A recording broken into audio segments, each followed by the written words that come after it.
মৌসুমী বায়ুর প্রভাবে সারা দেশে কম বেশি বৃষ্টি হচ্ছে। সকাল থেকে রাজধানী ঢাকায় শুরু হয়েছে ঝুম বৃষ্টি। টানা বৃষ্টির পর শুরু হওয়া ভ্যাপসা গরম। এর মধ্যেই গতকাল বৃহস্পতিবার বৃষ্টি হয় রাজধানী ঢাকাতে, তবে গুঁড়ি গুঁড়ি বৃষ্টি হওয়ায় তেমন কোনো প্রভাব পড়েনি তাপপ্রবাহে। যেহেতু আষাঢ় মাস চলে আর বৃষ্টি হবে না এমন তো হতে পারে না, এজন্যই হয়তো আষাঢ়ের শেষ সময়ে এসে সাপ্তাহিক ছুটির দিন আজ সকালেই ঢাকা ভিজেছে বৃষ্টিতে। ভোর থেকে শুরু হওয়া বৃষ্টি কম বেশি রাজধানীর প্রায় সব এলাকায় ঝরেছে।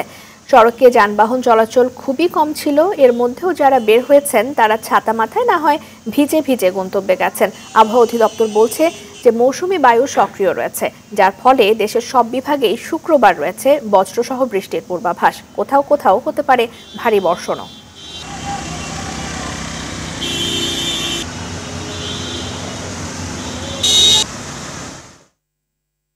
নগদের কাছে সব গ্রাহকই প্রিয়, তাই তো সারা দেশে ক্যাশ আউট চার্জ সবচেয়ে কম।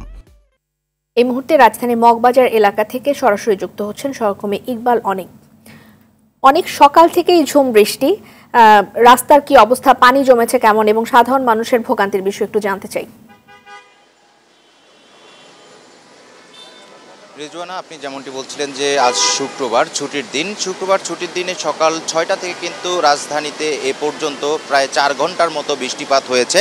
আমি এই মুহূর্তে আছি রাজধানীর মগবাজার এলাকায়। সেই এলাকাটাতে আপনাকে যদি দেখাই যে বৃষ্টির পানি জমে কিন্তু এখানে জলাবদ্ধতার সৃষ্টি হয়েছে এবং যানজটেরও সৃষ্টি হয়েছে। এখানে কিন্তু দীর্ঘ বৃষ্টির ফলে হাঁটু পানি জমে গিয়েছে এবং এই পানিতে হচ্ছে যেসব যানবাহন চলাচল করছে সেগুলোর ইঞ্জিনে পানি প্রবেশ করে সেগুলো কিন্তু বিকল হয়ে দাঁড়িয়ে আছে ঘন্টার পর ঘন্টা। তারা কিন্তু এখানে অপেক্ষা করছেন, যেহেতু তাদের ইঞ্জিনগুলো বিকল হয়ে আছে, তারা এখান থেকে যেতে পারছেন না।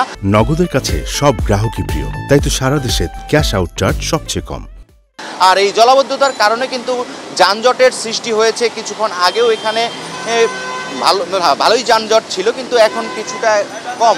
যেহেতু সাপ্তাহিক ছুটির দিন আজকে শুক্রবার, সেক্ষেত্রে কিন্তু অনেক মানুষের অফিস বন্ধ থাকায় কিন্তু তারা কিন্তু বাসার থেকে বের হয়নি। যাদের অতি জরুরি প্রয়োজন ছিল সেই সব মানুষ কিন্তু বাইরে বের হয়েছেন, তারাই কিন্তু বৃষ্টির কারণে ভোগান্তিতে পড়েছেন। এখানে যারা সাধারণ মানুষ আছেন তাদের সঙ্গে আমরা একটু কথা বলবো। যারা সিএনজি চালক আছেন, তাদের সিএনজি বিকল হয়ে আছে, তারা কি বলছেন এই জলাবদ্ধতাকে? এই যে আপনার সিএনজি দীর্ঘক্ষণ থেকে বিকল হয়ে আছে, আপনি কি মনে করছেন? 1.5 ঘন্টা পর্যন্ত স্যার এই যে রাস্তায় বসা এইভাবে 1.5 ঘন্টা, এর ভিতরে তো মনে করেন গাড়ি স্টার্ট হলো না, গাড়ি তলায় গেছে, দেন ইঞ্জিন পর্যন্ত পানি যায়। কারণ কী করবো, কন মালিকের জমা তো আর মাপ নাই, এইভাবে বয়ে থাকতে হইব। শুনছিলেন যে এখানে একজন সিএনজি চালক বলছেন তিনি 1.5 ঘন্টা থেকে তার সিএনজির ইঞ্জিন বিকল হয়ে আছে। তিনি 1.5 ঘন্টা থেকে বসে আছেন এই স্থানটিতে, কিন্তু 4 ঘন্টা বৃষ্টির পর কিন্তু এখন বৃষ্টির তীব্রতা কমে এসেছে।